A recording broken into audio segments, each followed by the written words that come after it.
नमस्कार दोस्तों, 10 नवंबर 2025 शाम को 6:45 दिल्ली में रेड फोर्ट के पास मौजूद सुनहरी मस्जिद पार्किंग लॉट से एक Hyundai i20 की गाड़ी बाहर निकलती है।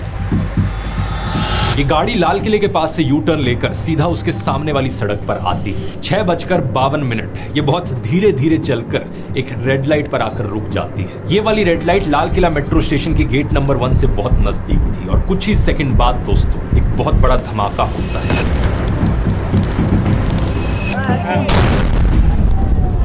ये धमाका इतना बड़ा था कि इससे आसपास की कम से कम 6 गाड़ियां और 3 ऑटो रिक्शाज में आग लग जाती है। पास की मौजूद स्ट्रीट लाइट्स बुझ जाती हैं और मेट्रो के एंट्री गेट पर लगा शीशा टूट जाता है। कई सारी गाड़ियां जो और दूर खड़ी थी उनके तक शीशे टूट जाते हैं और जो गाड़ियां इस धमाके के पास थी उनका मलबा 150 मीटर दूर जाकर उड़ता है। जिस वक्त ये ब्लास्ट हुआ, चांस की बात है, उस वक्त 2 अलग अलग लोग फिल्मिंग कर रहे थे। तो हमारे पास इस ब्लास्ट के 2 रियल वीडियोस मौजूद हैं। एक वीडियो जो अभी आपने देखा और दूसरा ये वाला।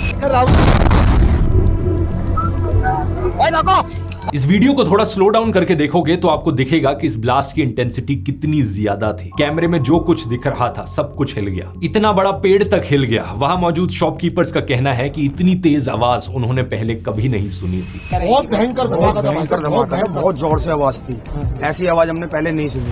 बताया जाता है कि धमाके की आवाज करीब 2.5 किलोमीटर दूर ITO तक सुनाई दी। 6 धमाके में कुल मिलाकर 20 से ज्यादा लोग घायल होते हैं, जिन्हें तुरंत लोकनायक जयप्रकाश हॉस्पिटल ले जाया जाता है। घायल लोगों में से 8 लोगों की हॉस्पिटल पहुंचने से पहले ही मौत हो जाती है और अभी तक की इंफॉर्मेशन के हिसाब से इस ब्लास्ट में 13 लोगों की जान जा चुकी है। धमाका कैसे हुआ और किसने किया? इस घटना में मारे गए लोगों में से अभी तक 6 लोगों की पहचान हो पाई है। इनमें उत्तर प्रदेश के रहने वाले लोकेश अग्रवाल, जो हॉस्पिटल में एडमिट अपने बेटे की सास से मिलने दिल्ली आए थे। इसके अलावा अमरोहा में रहने वाले DTC के बस कंडक्टर अशोक कुमार अपनी ड्यूटी करके घर जा रहे थे। एक और विक्टिम पंकज सैनी एक कैब ड्राइवर थे और एक विक्टिम दिनेश मिश्रा चांदनी चौक में एक साड़ी और लहंगा बेचने वाली दुकान में काम करते थे। एक दूसरे विक्टिम नौमान एक कॉस्मेटिक स्टोर में काम करते थे और इसी तरह है जुम्मन मोहम्मद ई-रिक्शा चलाते थे और अपने फैमिली के इकलौते अर्नर थे। रात को 10 बजे के आसपास होम मिनिस्टर अमित शाह घायलों से मिलने इस हॉस्पिटल पहुंचते हैं, जिसके बाद वो उस जगह पर भी जाते हैं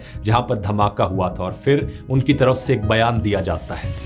हम सभी एंगल को खुला रखते हुए इसकी गहन जांच शुरू कर दी। अब यहाँ पर सोर्सेज के हवाले से इंडियन मीडिया में कई सारी खबरें चल रही हैं, लेकिन आपको तो इनकी क्रेडिबिलिटी पता ही है। तो जो भी चीजें अब मैं आगे बताने जा रहा हूं, इस चीज का ध्यान रखना, क्योंकि हो सकता है अगले कुछ दिनों में ये खबरें गलत साबित हो जाए। वैसे अगर ऐसा हुआ तो इस वीडियो के पिन कमेंट को चेक कर लेना, क्योंकि वहां पर इसे मैं मेंशन कर दूंगा। टाइम्स ऑफ इंडिया ने सोर्सेज के हवाले से बताया है कि इस Hyundai i20 गाड़ी का नंबर प्लेट था HR26 CE7674। द हिंदू को सोर्सेज ने बताया कि इस गाड़ी का ओनर मोहम्मद सलमान था, जो हरियाणा के गुड़गांव में रहने वाला था। पुलिस ने जब सलमान को डिटेन किया तो उनको पता चला कि सलमान ने ये गाड़ी दिल्ली के ओखला में रहने वाले देवेंद्र को बेच दी थी। उसके बाद ये गाड़ी देवेंद्र ने अंबाला में किसी को बेच दी थी और उसके बाद ये गाड़ी और किसी के पास गई। कुछ दूसरा, भूटान के दौरे पर गए प्रधानमंत्री नरेंद्र मोदी ने अपने भाषण में इस धमाके को एक साजिश बताया है। इसके पीछे के षड्यंत्रकारियों को बख्शा नहीं जाएगा।